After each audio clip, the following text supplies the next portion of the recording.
بسم الله الرحمن الرحيم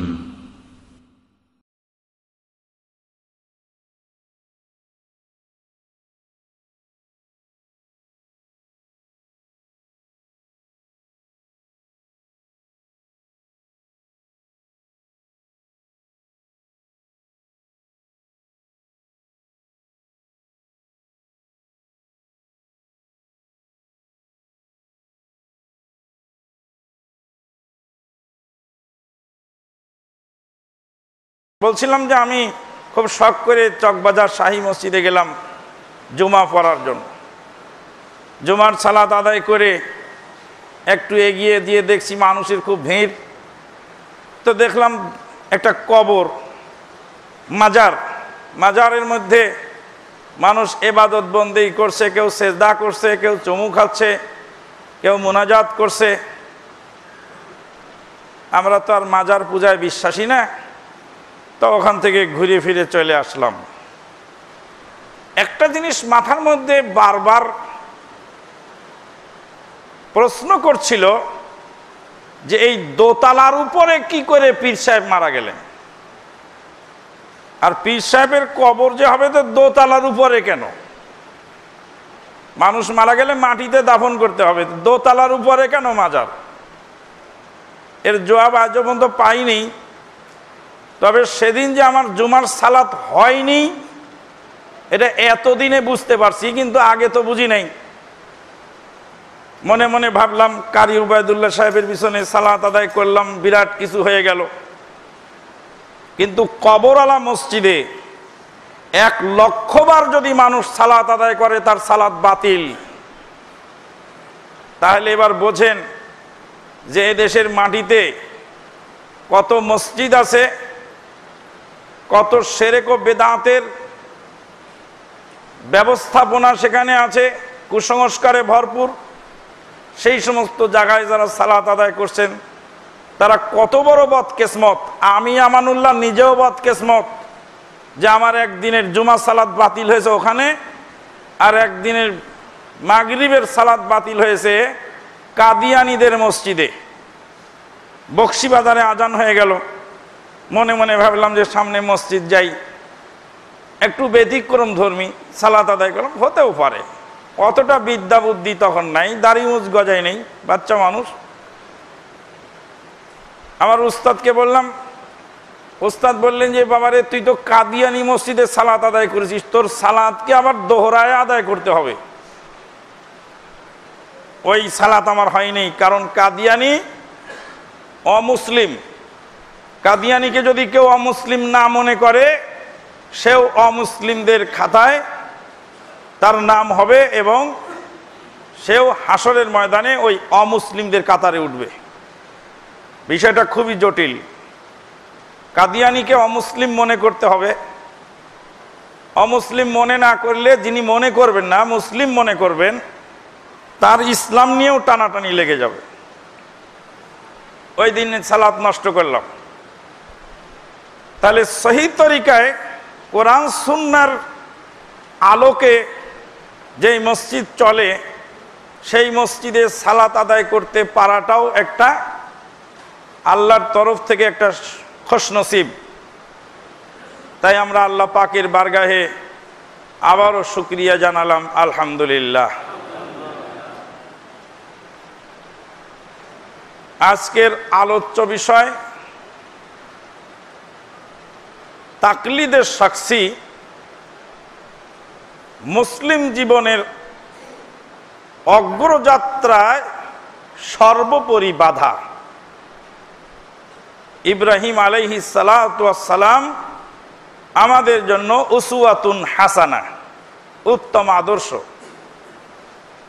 ইব্রাহিম আলাইহিস সালাতু ওয়াস সালামের সাথে আমাদের নবী মুহাম্মদুর রাসূলুল্লাহ সাল্লাল্লাহু আলাইহি সাল্লামের সাথে দুই জায়গায় মিল পাওয়া যাচ্ছে। আউযু বিল্লাহি মিনাশ শাইতানির রাজীম। قد كانت لكم أسوة حسنة في إبراهيم والذين معه إذ قالوا لقومهم إنا براء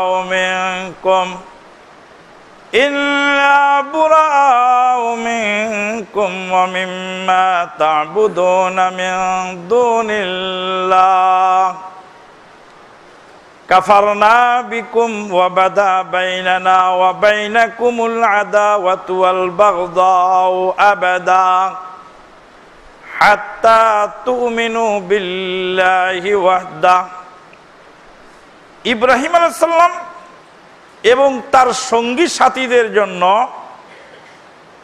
তার সঙ্গী সাথীদের মধ্যে তোমাদের জন্য রয়েছে উত্তম আদর্শ। কাদ কানাত লাকুম উসওয়াতুন হাসানাত। আল্লাহ পাক অন্য আয়াতে বলছেন, লাকাদ কানা লাকুম ফি রাসূলিল্লাহি উসওয়াতুন হাসানাহ লিমান কানা ইয়ারজুল্লাহ কাসীরা ওয়া লিমান কানা ইয়ারজুল্লাহ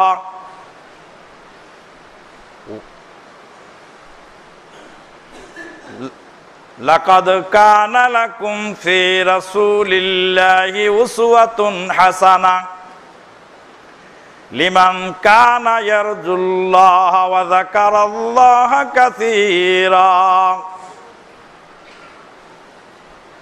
তোমাদের জন্য রয়েছে নবী মুহাম্মদুর রাসূলুল্লাহ সাল্লাল্লাহু আলাইহি সাল্লামের জীবনীতে উত্তম আদর্শ। উত্তম আদর্শ ইব্রাহিম আলাইহিস সালাম এবং তার সাথীদের মধ্যে, আর উত্তম আদর্শ হলো নবী মুহাম্মদুর রাসূলুল্লাহ সাল্লাল্লাহু আলাইহি ওয়াসাল্লামের জীবনীর মধ্যে। তাহলে উত্তম আদর্শ আমাদের নবী মুহাম্মদুর রাসূলুল্লাহ সাল্লামের কাছেও আছে, উত্তম আদর্শ ইব্রাহিম আলাইহিস সালামের কাছেও আছে। একই শব্দ আল্লাহ পাক এ নবীর জন্য ব্যবহার করেছেন, আবার ও নবীর জন্য ব্যবহার করেছেন। তবে আমাদের নবী হলেন শ্রেষ্ঠ নবী, যার তুলনা হয় না, অতুলনীয়, তুলনাহীন এবং তুলনাবিহীন, নমুনাবিহীন নবী। আর এক জায়গায় মিল, আল্লাহুম্মা সাল্লি আলা মুহাম্মাদিন ওয়া আলা আলি মুহাম্মাদ কামা সাল্লাইতা আলা ইব্রাহিম وعلى آل إبراهيم إنك حميد مجيد اللهم صل على محمد وعلى آل محمد كما صليت على إبراهيم। লক্ষাধিক নবী আল্লাহ দুনিয়াতে পাঠিয়েছেন, কোন নবীর নাম আমাদের দরুদের মধ্যে নেই। ইব্রাহিম আলাইহিস সালামের নাম আমাদের দরুদের মধ্যে। প্রায় ১৫০০ বছর যাবত শ্রেষ্ঠ নবীর শ্রেষ্ঠ উম্মত, তাদের শ্রেষ্ঠ ইবাদত সালাতের মধ্যে এই দরুদ আমরা পড়ে চলেছি, কিয়ামত পর্যন্ত পড়তেই থাকব। এটাকে রদবদল করার, পরিবর্তন করার অধিকার পৃথিবীর কোনো মানুষের নেই। হাজী রুস্তুম আলী জামে মসজিদে আমরা সালাত আদায় করছি। 10 বছর, 20 বছর, 50 বছর, 100 বছর, 200 বছর পরে এসে নেক্সট জেনারেশনের কেউ হয়তো নামটা মুছিয়ে দিতে পারে। আরে বাপদাদার নাম মুছিয়ে দিয়ে এবার আমার নামটা, নিজের নামটা লাগাই দিতেও পারে, ঠেকানোর মতো কেউ নেই। কিন্তু এইভাবে তো কত জায়গার নাম পরিবর্তন হয়েছে, কত এলাকার নাম পরিবর্তন হয়েছে, কত মসজিদ মাদ্রাসার নাম পরিবর্তন হয়েছে, কত স্কুল কলেজের নাম পরিবর্তন হয়েছে, কত রাস্তাঘাটের নাম পরিবর্তন হয়েছে। কিন্তু ১৫০০ বছর পার হয়ে গেল, এই দরুদের ভিতর থেকে ইব্রাহিম আলাইহিস সালামের নাম কেউ মুছতে পারেনি, কিয়ামত পর্যন্ত পারবেও না ইনশাআল্লাহ। কেউ যদি ইব্রাহিম আলাইহিস সালামের নাম মুছে দিয়ে ওনার পীর সাহেবের নাম ওখানে দিয়ে দেন, আল্লাহুম্মা সাল্লি আলা মুহাম্মাদি ওয়া আলা আলি মুহাম্মাদিন কামা সাল্লাইতা আলা খাজা মঈনুদ্দিন চিশতি, নামাজ তো বাতিল হবেই, ঈমানটাও চলে যাবে, ঈমান আর থাকবে না। কারণ এই ইবাদতের মধ্যে হাদিসে যেভাবে আসছে হুবহু সেভাবে বলতে হবে, কিয়ামত পর্যন্ত ওটাকে রদ বদল করার অধিকার পৃথিবীর কোনো মানুষের নেই। ইব্রাহিম আলাইহিস সালাতু ওয়াস সালাম অনন্য বৈশিষ্ট্য নিয়ে আজ থেকে প্রায় 5000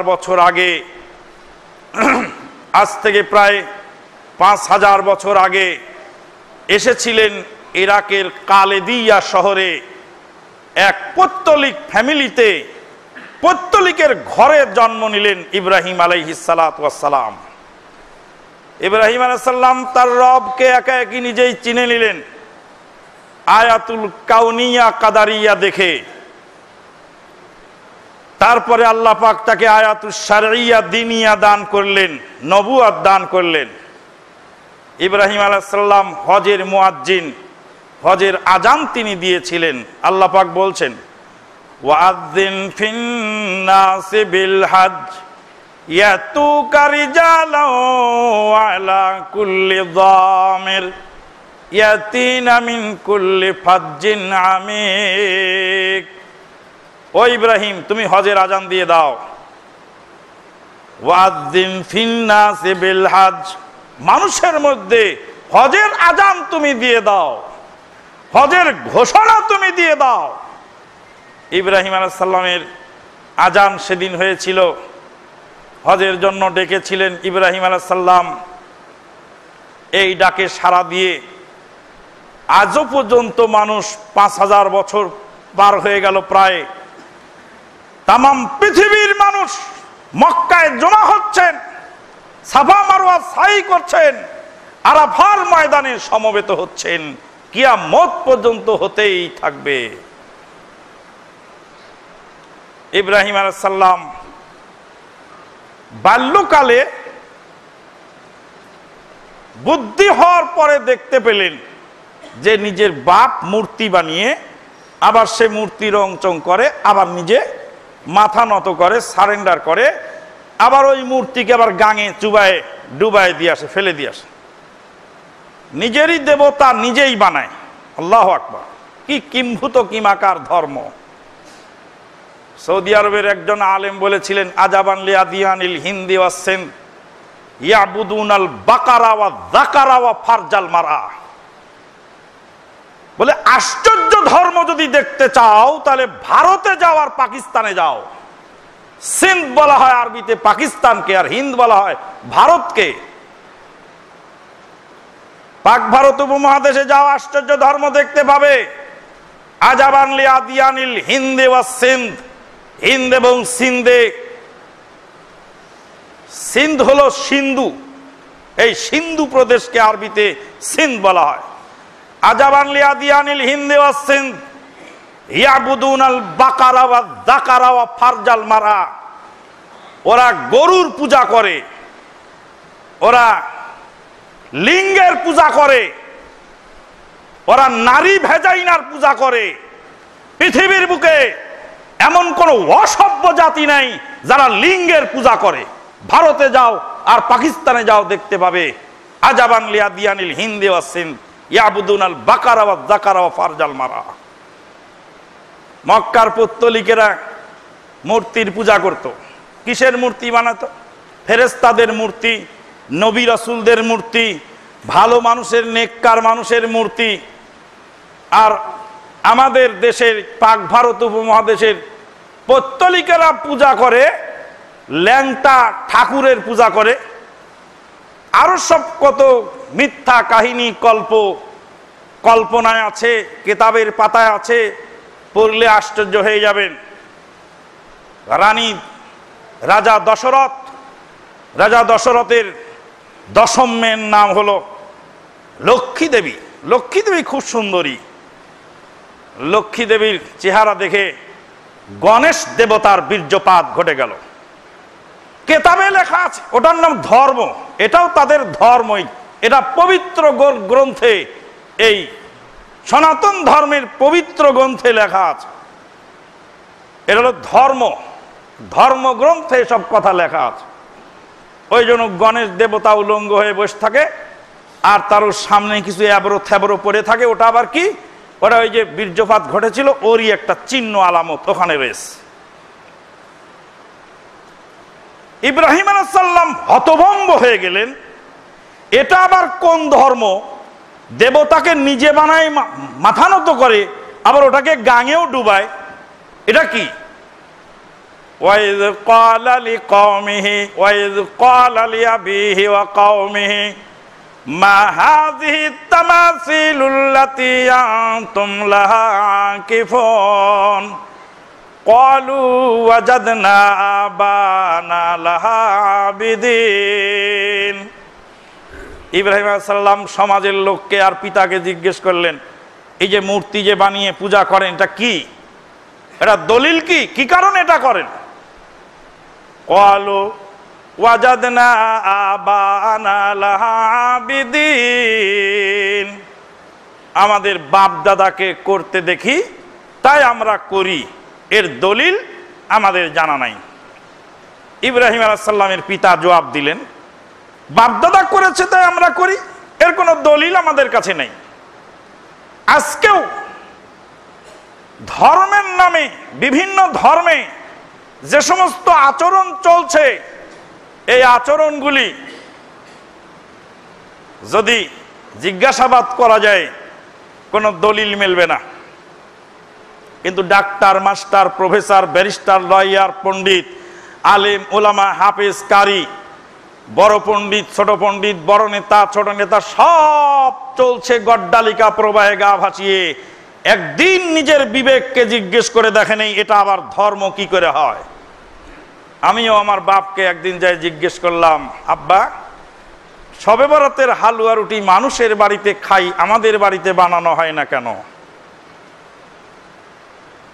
যে আলেম সাহেব হালুয়া রুটি খেয়ে বেড়ান, তার বাড়িতে, নিজের বাড়িতে হালুয়া রুটি হয় না, মানুষের বাড়িতে খেয়ে বেড়ান।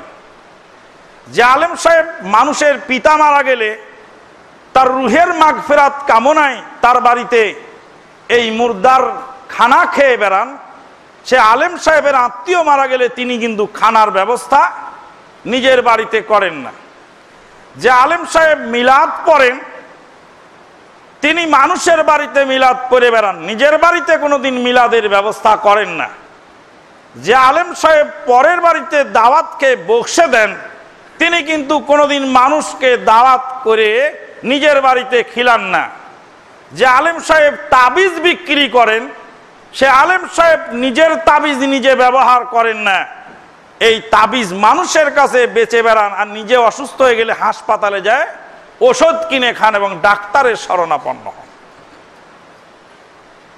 পাবলিক কেন জিজ্ঞেস করে না যে আপনি অসুস্থ হলে সিঙ্গাপুরের মাউন্ট এলিজাবেথ হাসপাতালে গিয়ে চিকিৎসার জন্য যান, আর আপনি মানুষকে তাবিজ দিয়ে বিভিন্ন রোগ বালাইয়ের জন্য ব্যবস্থাপনা দেন, তা আপনার তাবিজ কি আপনার কাজে লাগে না? কেউ জিজ্ঞেস করে না। আমার বাপকে আমি জিজ্ঞেস করার সাহসে আমার কুলায় না, আমার মাকে জিজ্ঞেস করলাম। মা বললেন, আমি ওসব জানি না, তোর বাপকে জিজ্ঞেস কর। বাপকে জিজ্ঞেস করার সাহস আমার নাই, চাচাকে জিজ্ঞেস করলাম। চাচা, ভাতিজা, আমার বাবা, আমরা সবাই মিলে এই ব্যবসা সমানে চালাচ্ছি আমার গায়ের মধ্যে। সকাল থেকে নিয়ে শুরু করে, বিকাল থেকে নিয়ে শুরু করে সারা রাত ধরে মানুষের বাড়িতে খেয়ে খেয়ে খেয়ে খেয়ে শবে বরাত করে হালুয়া রুটি খেয়ে দোয়া করে বক্সে দিয়ে ফজরের আজান হয়ে গেল, তখনও আমাদের পাই ওরে না, সিরিয়াল শেষ হয় না, চলতেই আছে। বাপ চাচা ওয়াজ করলেন, রাতে তোমরা ইবাদত করো আর দিনের বেলা রোজা রাখো। রাতের ইবাদত তো গেল দাওয়াত খেতেই, আর ফজরের পরে যে আরো দুই এক বাড়িতে খেলাম, সাহারি করার সুযোগ তো আর হলো না, এবার রোজাটাও গেল। চাচাকে জিজ্ঞেস করলাম, বাবাকে জিজ্ঞেস করলাম যে আমাদের রোজা বা কি হলো আর ইবাদত বা কি হলো? কোনো কাজ হলো না। পরিশেষে ওখানে গিয়ে ওই একই জবাব পেলাম, এটা বাপদাদা থেকে চলে এসেছে, আমরা এত কিছু বুঝি না। আমাদের দেশের বড় বড় আলেম ওলামা তারা বুঝেছেন, তারা করেছেন, তুমি এখন মাদ্রাসায় ভর্তি হয়ে এসব নতুন কথা কেন তুলে আনলে? 40 পয়সা দামের কায়দা পরে আজকে প্রথমেই এত ফতুয়াবাজি, তোকে মাদ্রাসায় পড়ানো ভুল হচ্ছে। মনে মনে ভাবলাম তোমার বাপ দাদার ধর্ম আমি একদিন আগুন লাগাবো, তুমি সবুর করো। আল্লাহর মেহেরবানি, চাচা ফিরে এলেন, বাপও ফিরে এলেন। গত শনিবারে চাচা ইন্তেকাল করেছেন, আল্লাহ তাকে বেহেশত নসিব করুন, আল্লাহুম্মা আমিন। এমন ফিরেছিলেন, কোন শিরক বিদআত তিনি বরদাস্ত করতেন না। এমন ফিরেছিলেন আমার বাপ, কোন শিরক বিদআত বরদাস্ত করতেন না। মৃত্যুর পূর্ব মুহূর্তে মসজিদ বানানোর জন্য জায়গা দিয়ে গোপনে, আমরা কেউ জানি না, গোপনে জায়গা মসজিদের জন্য রেখে চলে গেছেন। আল্লাহুম্মা গফির লাহু ওয়ারহামহু, আল্লাহুম্মা গফির লাহু ওয়ারহামহু। ইব্রাহিম আলাইহিস সালামের পিতা আর আমার পিতার কথা মিলে গেল। ইব্রাহিম আলাইহিস সালামের পিতা আর আমার চাচার কথা মিলে গেল। অথচ ইব্রাহিম আলাইহিস সালামের পিতা মুশরিক আর আমার পিতা হলেন মুসলিম। আমার চাচা মুসলিম। মুসলিম তো মুসলিম, নামও মুসলিম, নামেও মুসলিম, কামেও মুসলিম। মুসলিম চাচা, মুসলিম পিতা, তারা এমন জবাব দিলেন, যা চলল বাপ দাদা করেছে আমরা করি। ইব্রাহিম আলাইহিস সালাতু ওয়াস সালাম বাপ দাদার ধর্মের মুরে কুঠার আঘাত করে গোটা জাতিকে কাঁপিয়ে তুললেন। বলছে এই দুরন্ত দুর্ধর্ষ ছেলে, এই ছেলে যদি দুনিয়াতে বেঁচে থাকে তাহলে তোদের দেবতা ঠিক থাকবে না। দেবতাকে যদি বাঁচাতে হয় তাহলে এই ছেলেকে আগে আগুন দিয়ে পুরা। আল্লাহর কোরআন, আল্লাহ বলছেন 1400 বছর আগে, কি সুন্দর, ক্বালু হাররিকুহু ওয়ানসুরু আলিহাতাকুম ইন কুনতুম ফাইলিন। যদি তোমরা করতে চাও তাহলে এই ছেলেটাকে আগুন দিয়ে পুরাও। এই ছেলেকে আগুন দিয়ে পুরালে তাহলে তোমাদের দেবতা বাঁচবে। আর যদি দেবতা, এই ছেলেকে আগুন দিয়ে না পুরালে দেবতা বাঁচবে না। দেবতা সবকটাকে মেরে পিটে ভেঙে টুকরা টুকরা করে বড়টার ঘাড়ে কুড়াল বাঁধিয়ে দিয়ে রেখে দিয়েছেন। বলছে মান ফাআলা বি আলিহাতিনা হাযা ইয়া ইব্রাহিম, ইব্রাহিম আমাদের দেবদেবীর সাথে এই দুর্ব্যবহার কে করেছে? ইব্রাহিম আলাইহিস সালাম বলেন, ওকে জিজ্ঞেস করো, ওর সাথে দুর্ব্যবহার কে করেছে ওদেরকেই জিজ্ঞেস করো। বলো ইব্রাহিম তুমি জানো না ওরা কথা বলতে জানে না? তো যে কথা বলতে জানে না তার সামনে তোমরা মাথা নত করো কেন? আরে কথা তো বলতে জানে না, নিজে আত্মরক্ষা করতে জানে না, তার সামনে কেন মাথা নত করো?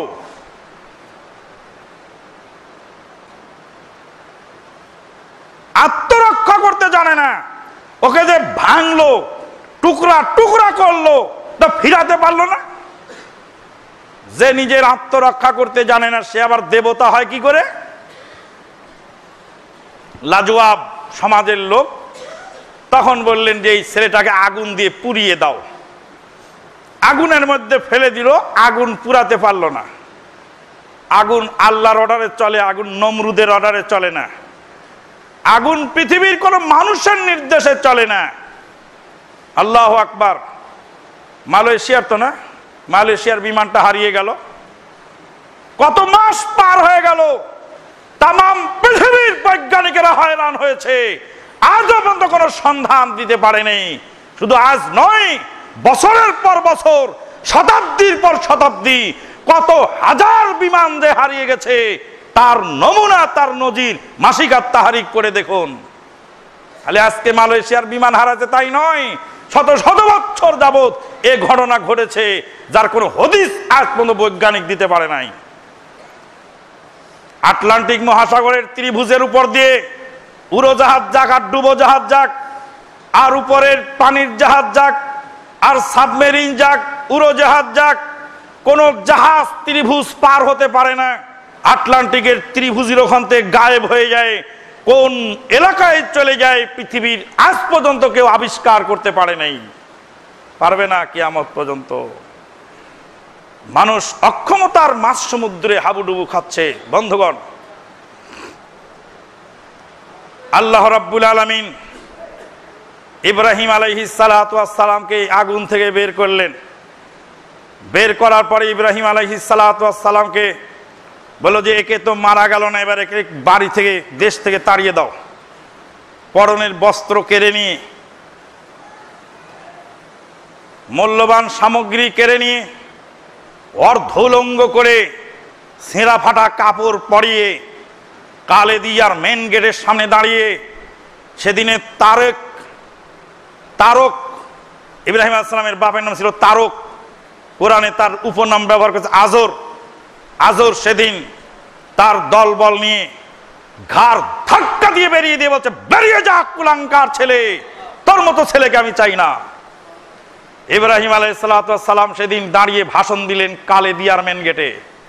আল্লাহ পাক কোরআনে ব্রডকাস্টিং করেছেন, আউযু বিল্লাহি মিনাশ শাইতানির রাজিম, قد كانت لكم أسوة حسنة في إبراهيم والذين معه إذ قالوا لقومهم إنا براء منكم ومما تعبدون من دون الله كفرنا بكم وبدا بيننا وبينكم العداوة والبغضاء আবাদান হাত্তা তুমিনু বিল্লাহি ওয়াহদা।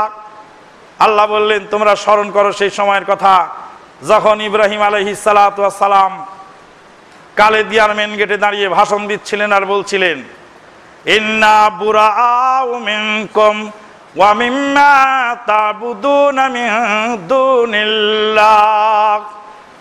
হে আমার সমাজের লোকেরা শোনো, তোমাদের সঙ্গে আজকের দিনের সম্পর্ক ছিন্ন ঘোষণা করলাম, তোমাদের দেবদেবীর সঙ্গে কাটাপ করে দিলাম, সম্পর্ক ছিন্ন করলাম। যতদিন পর্যন্ত এক আল্লাহর ইবাদতে তোমরা মস্তক অবনত না করবে ততদিন পর্যন্ত তোমাদের সঙ্গে আমার কোনো আপোষ নাই।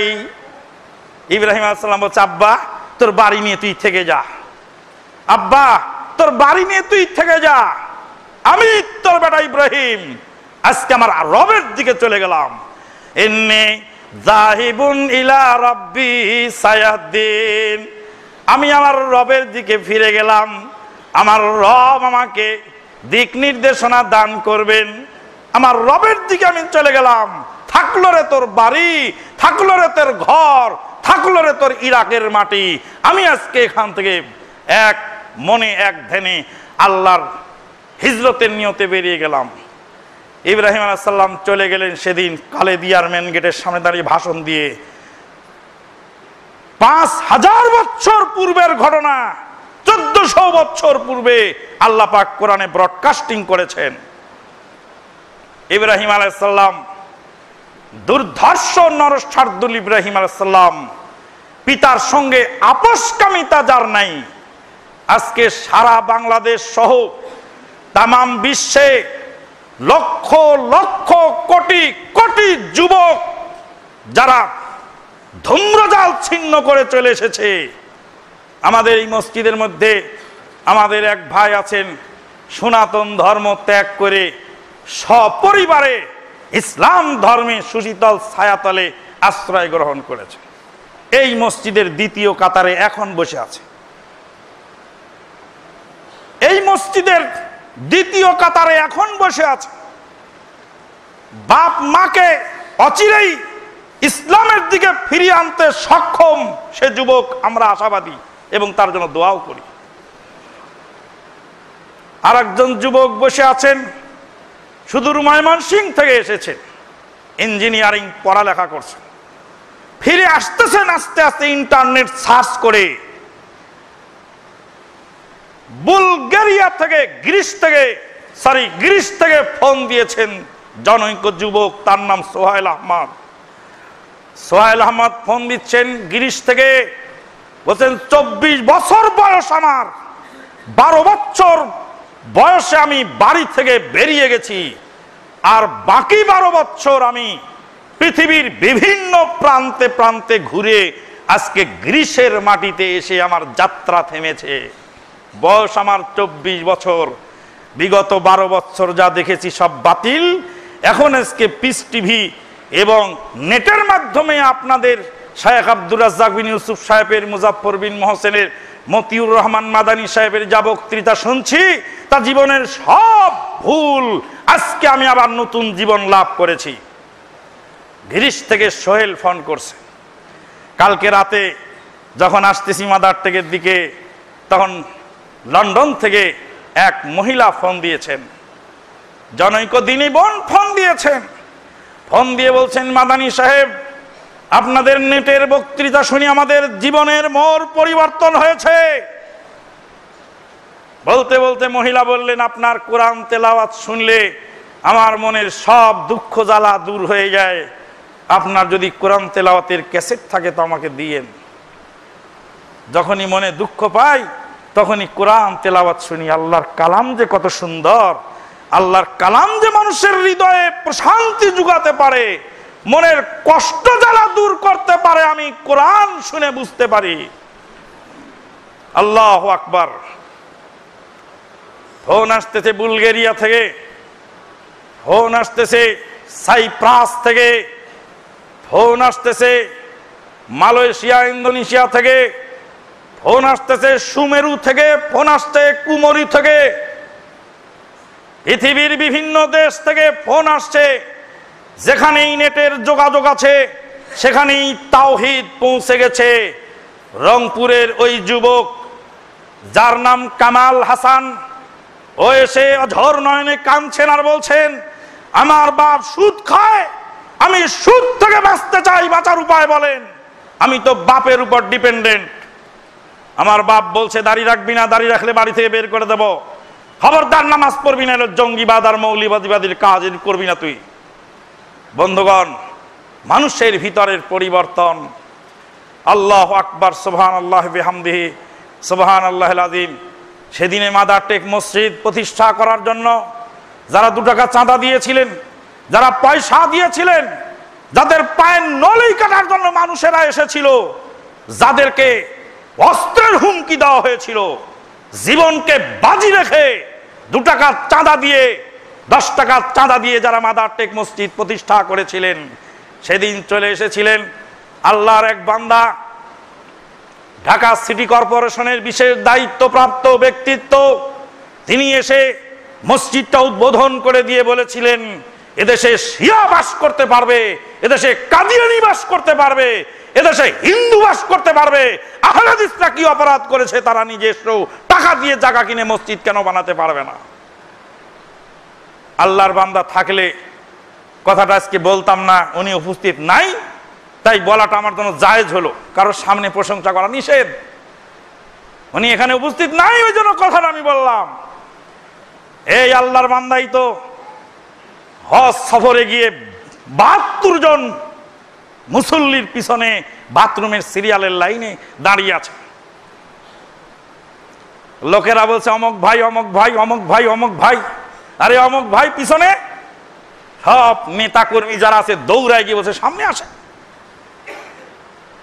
তিনি সেদিন বলেছিলেন, ঢাকার মেয়র আমি নই, আজকে আমি ইহরামের কাপড় পরে আল্লাহর মেহমান হয়ে ফকির মুসাফির হয়ে এসেছি। 72 জন লোক বাথরুম করবে, তারপরে আমি বাথরুম করব। ঢাকার মেয়র হলে আমি অমক ভাই তমক ভাই, আজকে আমি ঢাকার মেয়র নই, আমি আল্লাহর মুসাফির মেহমান, আমি ফকির, আল্লাহর দরবারে ভিক্ষা নিতে এসেছি। ইসলাম মানুষকে নরম করে, ইসলাম মানুষকে সুশীল করে, ইসলাম মানুষকে সামাজিক করে, ইসলাম মানুষকে তাওহীদ, মানুষকে আত্মনির্ভরতা শিখায়, তাওহীদ মানুষকে সভ্যতা শিখায়, তাওহীদ মানুষকে শৃঙ্খলতা শিখায়, তাওহীদ মানুষকে আনুগত্য শিখায়। ওমর ইবনুল খাত্তাব রাদিয়াল্লাহু তাআলা বলছেন, আমরা অসভ্য ছিলাম। ওমর ইবনুল খাত্তাব নিজে বলছেন, স্বীকারোক্তি দিচ্ছেন, বলছেন আমরা অসভ্য ছিলাম, আমরা মানুষকে মারতাম, মানুষেরা আমাদেরকে মারত, আমাদের মান সম্মান বলে কিছু ছিল না। আমরা আরব জাতি, সবসময় মারামারি, কুপাকুপি, কাটাকাটি করতাম, রাহাজানি করে আমরা খাবার খেতাম। ইসলাম এলো, ইসলাম এসে আমাদেরকে সম্মানিত করলো। ছাগলের রাখালকে ইসলাম এনে সম্মানে তুলে দিল। দুর্ধর্ষ ওমর ইবনুল খাত্তাবকে সম্মানিত করে দিল, ছাগলের রাখালকে সম্মানিত করলো। সাধারণ মানুষ, আফ্রিকার জঙ্গল থেকে চলে আসলেন নিগ্রো মাতার কালো সন্তান বেলাল বিন রাবাহ। নাক তার এরকম ঢ্যাপসানো, মুখের ভাষা ঠিক নয়, আজানের উচ্চারণ ঠিক মতো হয় না। সিন উচ্চারণ করতে গিয়ে শায়েখ আব্দুর রাজ্জাক বিন ইউসুফের মতো সিন বলে ফেলেন। সাহাবায়ে কেরামগণ অভিযোগ দিয়ে বললেন যে আজকে হবে না এটা। যারা ডাক্তার জাকির নায়েকের কোরআন তেলাওয়াত ভুল ধরে যারা বাজার গরম করার চেষ্টা করেন তাদেরকে হাদিস বলে দিচ্ছি। যারা শেখ আব্দুর রাজ্জাক বিন ইউসুফ সাহেব সম্পর্কে কটু মন্তব্য করেন তাদেরকে হাদিস বলছি।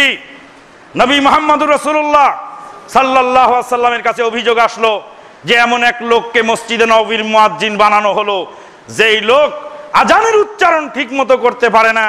নবী মুহাম্মদুর রাসূলুল্লাহ সাল্লাল্লাহু আলাইহি ওয়াসাল্লাম বলেন সিনু বিলালিন সিনুকুম, বেলাল সিন উচ্চারণ করলেই তোমাদের সিন ধরে নিতে হবে, বেলালের সিন তোমাদের সিন। নোয়াখালীর হানি আর ঢাকার পানি, নোয়াখালীর হানি আর ঢাকার পানি। হানি বললে পানি বুঝতে হবে। আল্লাহু আকবার, সুবহানাল্লাহি বিহামদিহি, সুবহানাল্লাহিল আযীম।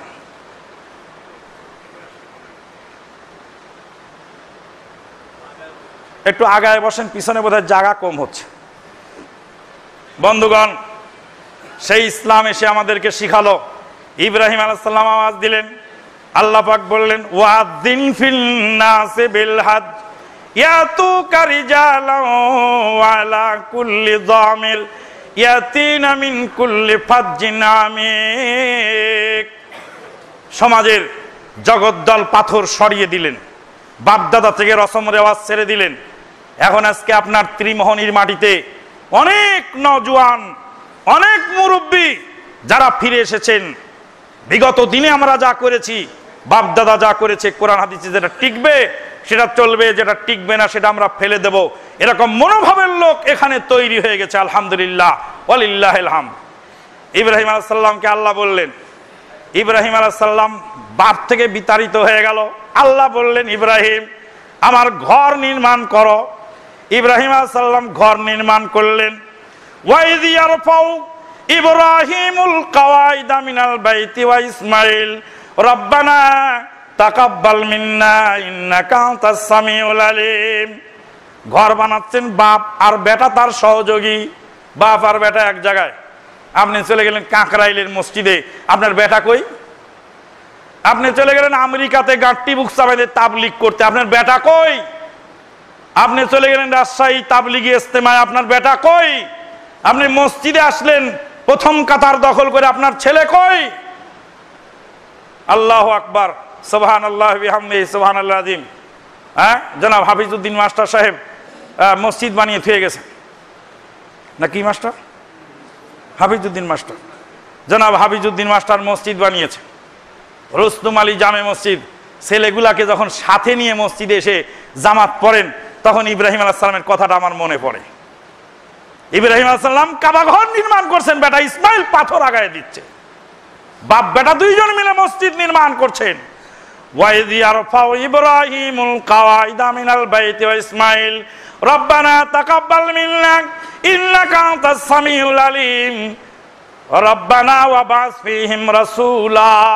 আল্লাহ গো, বাপ বেটা মসজিদ বানালাম, তোমার কাবা ঘর বানালাম, তুমি কবুল করে নাও। মক্কার মাটিতে একজন নবী পাঠাও, রাসূল পাঠাও। ওয়াইয ক্বালা ইব্রাহিম রব্বি জাআল হাযাল বালাদা আমিনা ওয়াজনুবনি ওয়া বানিয়া আন না'বুদাল আসনাম। আল্লাহ গো, মক্কার মাটিকে নিরাপদ নগরী বানাও আর আমার সন্তানদেরকে মূর্তি পূজার মহাপাপ থেকে বাঁচাও। ইব্রাহিম আলাইহিস সালাম দোয়া পড়েছিলেন 5000 বছর আগে মক্কার ঘরের সামনে দাঁড়িয়ে। আল্লাহু আকবার। আল্লাহ বলেন ইব্রাহিম তুমি ডাক দাও, ওয়াযিন ফিল নাসি বিল হজ ইয়াতুকা রিজালান ওয়া আলা কুল্লি যামির। পৃথিবীর প্রান্ত থেকে মানুষ ছুটে চলে আসবে। লাব্বাইক আল্লাহুম্মা লাব্বাইক লাব্বাইক লা শারীকা লাকা লাব্বাইক ইন্নাল হামদা ওয়ান নি'মাতা লাকা ওয়াল মুলক লা শারীকা লাকা লাব্বাইক। আল্লাহ গো, তোমার ইব্রাহিম সেদিন ডেকেছিলেন, আমি তোমার ডাকে সাড়া দিয়ে হাজির হয়ে গেছি। লাব্বাইক মানে আমি হাজির হয়ে গেছি। আল্লাহ, আমি এসেছি তোমার দরবারে, তোমার ডাকে সাড়া দিয়েছি। ওরে হতভাগা মানুষ, টাকা পয়সা নিয়ে কুক্ষিগত করে বসে রয়েছে, এখনো হজ করো নাই। আল্লাহর নবী বলছে তুই ইহুদি হয়ে মর না নাসারা হয়ে মর, আমি নবী আমার কোনো আপত্তি নাই। যার টাকা আছে হজ করে না, আল্লাহ নবী বলছে সে ইহুদি হয়ে মরুক আর নাসারা হয়ে মরুক, আমি নবী আমার দুঃখ নেই তাতে। হজ খুব তাড়াতাড়ি করবেন যৌবন কালে। কাপড় বেচা ময়নুল ভাই হজ করে আসলেন, কাপড় বেচে ভাত খায়। আরে উনি হজ করতে পারেন, কত কোটি টাকার মালিক, সাতক্ষীরার ভ্যান ড্রাইভার হজ করে আসলেন। আল্লাহু আকবার, সাতক্ষীরার ভ্যানের ড্রাইভার হজ করে আসলেন। ভ্যান চালায় খায়, হজ করে।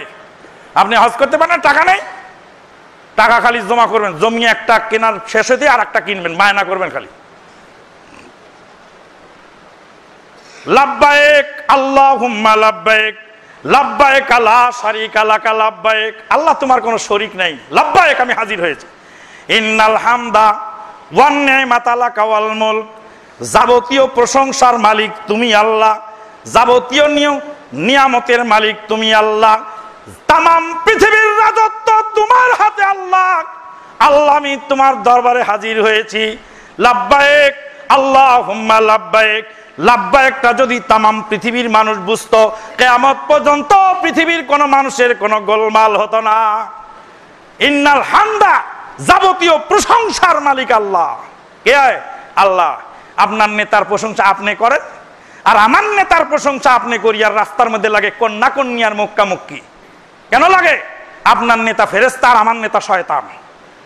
আজকে গোটা জাতিকে কলুষিত করেছে এই অতিভক্তি এবং অতি বিদ্বেষে, গোটা জাতিকে কলুষিত করেছে অতিভক্তি আর অতি বিদ্বেষে।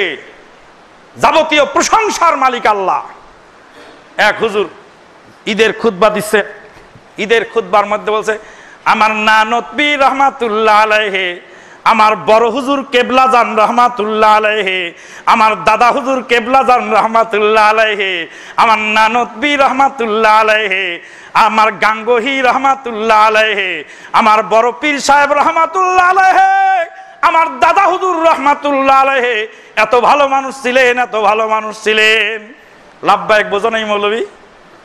লাব্বাইক যদি বুঝতে তাহলে তুমি এটা বলতে না, লাব্বাইক আল্লাহুম্মা লাব্বাইক, ইন্নাল হামদা, যাবতীয় প্রশংসার মালিক হলেন আল্লাহ। নানব্বীর প্রশংসা কেন তুমি করলে? বড় হুজুরের প্রশংসা কেন তুমি করলে? ছোট হুজুরের প্রশংসা করলে কেন? প্রশংসার মালিক আল্লাহ তুমি জানো না? আলহামদুলিল্লাহি রাব্বিল আলামিন, ইন্নাল হামদা ওয়ান নি'মাতা লাকা ওয়াল মুলক, আল্লাহ তামাম পৃথিবীর রাজত্ব তোমার হাতে। কুলিল্লাহুম্মা মালিকাল মুলকি তুতিল মুলকা মান তাশা ওয়া তানজিউল মুলকা মিম্মান তাশা ওয়া তুইজ্জু মান তাশা ওয়া তুযিল্লু মান তাশা বিয়াদিকাল খায়র ইন্নাকা আলা কুল্লি শাইইন কাদির। নবী হে বলে দিন সমস্ত রাজত্বের মালিক আল্লাহ। কুলিল্লাহুম্মা মালিকাল মুলক তুতিল মুলকা মান তাশা, যাকে ইচ্ছা তাকে রাজত্ব দান করো, আর যার কাছ থেকে ইচ্ছা তার কাছ থেকে রাজত্ব তুমি ছিনিয়ে নাও। ওয়া তানজিউল ওয়া তুইজ্জু মান তাশা ওয়া তুযিল্লু মান তাশা বিয়াদিকাল খায়র ইন্নাকা আলা কুল্লি শাইইন কাদির। তাবারাকাল্লাযী বিয়াদিহিল মুলকু ওয়া হুয়া আলা কুল্লি শাইইন কাদির আল্লাযী খালাকাল মাউতা ওয়াল হায়াতা লিয়াবলুয়াকুম আইয়ুকুম আহসানু আমালা। আরবি, আজমি, ইরানি, তুরানি, জাপানি, জার্মান, ইংল্যান্ডি, হোল্যান্ডি, পোল্যান্ডি, নাইজেরিয়া, আলজেরিয়া, মালয়েশিয়া, ইন্দোনেশিয়া, সাদা কালো লম্বা খাটো, শিক্ষিত অশিক্ষিত, ইতর ভদ্র ছোট বড়, তামাম পৃথিবীর সমস্ত মানুষ জমা হয়ে সব কাপড় খুলে ফেললো, সব ধরনের পোশাক খুলে ফেললো, সব ধরনের ডিজাইন খুলে ফেলে একখানা কাফনের কাপড় পরে আর একখানা কাফনের কাপড় গায়ে দিয়ে সেই দিনে মুর্দার কাফন পরে নিয়ে দুনিয়ার সব ভাষা ছেড়ে দিয়ে পৃথিবীর 140টা দেশের মানুষ, 140টা রাষ্ট্রের মানুষ সেদিন মক্কার ঘরের চারদিকে 60 লক্ষ মানুষ একই শব্দে বলছে লাব্বাইক আল্লাহুম্মা লাব্বাইক, লাব্বাইক লা শারীকা লাকা লাব্বাইক। তামাম পৃথিবীর কোন জাতি, কোন দেশ, কোন সভ্যতা, কোন ভদ্রতা মুসলমানদের এই হজের দৃশ্য দেখাতে পারে নাই, কোনদিন পারবে না, কিয়ামত পর্যন্ত পারবে না। 60 লক্ষ মুসলমান কিচির মিচির করছে মক্কার ঘরের পাশে। ঠান্ডা করার কোনো উপায় নেই। জাতিসংঘের মহাসচিব এসেও ঠান্ডা করতে পারবে না। বড় দেশের বড় মোড়ল এসে ঠান্ডা করতে পারবে না। মাসিকার তাহরিক পড়েন, ইহুদিদের পতন ঘন্টা বেজে গেছে। ইহুদিরা কিয়ামতের আগে অপমান হবে, গাছের আড়ালে গিয়ে আশ্রয় নিবে, গাছ বলে দিবে আমার পিছনে ইহুদি আছে, ওকে হত্যা কর। ও মুসলিম, আমার পিছনে ইহুদি হত্যা লুকিয়ে আছে, গাছের জবান খুলবে। সহিহ বুখারীর হাদিস। ফিলিস্তিনের নারী পুরুষ অগণিত শিশুকে হত্যা করে আল্লাহর দরবারে পার পাবে না। মুসলমানদের এই নিরীহ মানুষগুলিকে হত্যা করা ইহুদিদের পতন ঘন্টা। কিয়ামত কাছে এসে গেছে, ইহুদিদের পতন ঘন্টা বেজেছে। হিটলার দুনিয়াতে আবার ফিরে আসবে, হিটলার দুনিয়াতে ফিরে আসবে। হিটলার বলে গেছিল সেদিন, আমি আজকে ইহুদিদেরকে হত্যা করে গেলাম, দুনিয়ার মানুষ জানবে ইহুদি কত খারাপ, ইহুদি কত খারাপ। আজকে তামাম পৃথিবী বুঝছে, মুসলমান বোঝে না, বোঝার চেষ্টাও করে না। মুসলমান ইহুদিদের তরিকা তল্পিবাহী হয়ে বসে আছে। আজকে ইহুদিদের পতন ঘন্টা বেজে আছে, ইহুদিরা কথা বলবে, গাছ কথা বলবে, বলে ইহুদি আমার পিছনে আছে। তামাম পৃথিবীর নজিরবিহীন দৃশ্য। 60 লক্ষ মানুষ কিচির মিছিল করছে মক্কার ঘরে। মক্কার ইমাম এসে বলছে, ইস্তাউ ওয়াতাদিলু সাউ সুওয়াকুম বাইনা তাসবিয়াত তামামিস সালাহ, কাতার সোজা করো, ফাঁকা বন্ধ করো, সোজা হয়ে দাঁড়াও, আগের কাতার পুরা করো। আল্লাহু আকবার। মক্কার ইমাম আল্লাহু আকবার বললেন, 60 লক্ষ মুসলমানের মুখে তালা পড়ে গেল।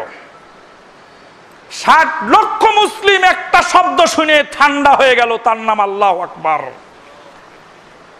হজ মুসলিম জাতিকে সভ্যতা শিখালো, ভদ্রতা শিখালো। ওই যে লিখে রেখেছে হজের মাঠে, সুবহানাল্লাহ, সৌদি সরকার কত সুন্দর করে লিখে রেখেছে, বলছে আল হাজ্জু ইবাদাতুন ওয়া সুলুকুন হাযারি। আল হাজ্জু ইবাদাতুন ওয়া সুলুকুন হাযারি, বলছে হজ হলো ইবাদত আর হজ হলো সভ্যতা। মানুষকে সভ্য বানানো শিখায় হজ। ডাক্তার শুয়ে আছে মাস্টারের পাশে, মাস্টার শুয়ে আছে প্রফেসরের পাশে, কোটিপতি লোক রাস্তার ধারের পাশে শুয়ে আছে মুজদালেফার বালুর চরে। দেখেন না, 60 লক্ষ মানুষ এক রাত্রিতে মুজদালেফায় ঘুমালেন। 60 লক্ষ মানুষের মধ্যে যে কোনো দুর্ঘটনা ঘটলো না। 60 লক্ষ নারী পুরুষ একই মাঠে রাত্রে ঘুমালো, তার মধ্যে কোনো দুর্ঘটনা ঘটলো না। 5000 বছর পার হয়ে গেছে, কি মনে করেন? আর ওই যে অমুক জায়গায় যায় গয়া, কৃষি, বান্দাবন, তারপরে এই যে স্নানের কি বলে যায়, ওখানে সব করতে যায়, তাদের নাই হয়ে গেছে। কত মানুষ কি হয়, নাই হয়ে যায়। 200 মানুষের মধ্যে 2-5 জন নাই হয়ে গেছে। 2000 মানুষের মধ্যে 2-5 জন নাই হয়ে গেছে, হারিয়ে যায়। মেয়ে হারিয়ে যায়, ছেলেরা ক্ষতিগ্রস্ত হয়, এফেক্টেড হয়। 60 লক্ষ নারী পুরুষ মুজদালেফার বালুর চরে শুয়ে রইল এক রাত। কই কোনো দুর্ঘটনার খবর তো 5000 বছরের মধ্যে কেউ দিতে পারেনি, কিয়ামত পর্যন্ত দিতে পারবে না। আল হাজ্জু ইবাদাতুন ওয়া সুলুকুন হাযারি। আকুলু কওলি হাযা আস্তাগফিরুল্লাহ লি ওয়া লাকুম ওয়া লিসাইরিল মুসলিমিনা ফাস্তাগফিরুহু মিন কুল্লি যামবিন ওয়া তুবু ইলাইহি ইন্নাহু হুয়াল গফুরুর রহিম।